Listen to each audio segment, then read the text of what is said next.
dans la parole, donc dans Éphésiens 3:20, où la parole nous enseigne comment Dieu peut faire infiniment au-delà de ce que nous demandons. Donc dans les prières, même souvent quand on prie, Dieu peut faire au-delà de ce qu'on lui a demandé.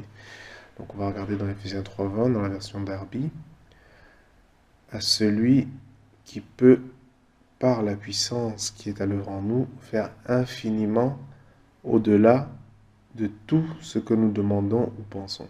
Donc souvent on dit dans la prière que fais attention à ce que tu pries parce que Dieu excède nos expectations.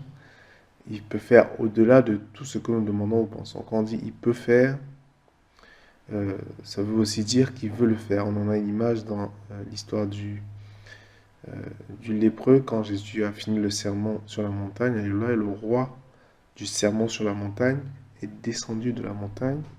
Amen.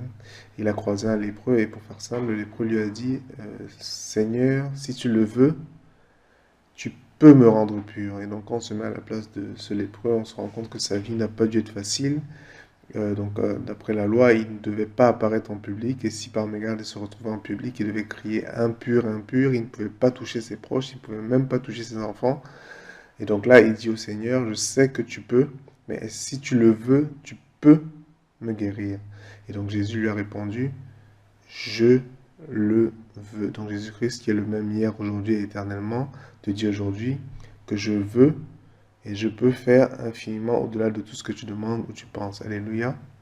Et donc non seulement il a fait, mais en plus il a touché. Donc quelque chose qu'il n'avait pas eu depuis des années. Alléluia. Et il a purifié. Donc Jésus-Christ est le même hier, aujourd'hui et éternellement. Et dans Éphésiens 3:20 aussi, c'est aussi vrai pour nous. Il veut et il peut faire infiniment au-delà de tout ce que nous demandons et pensons.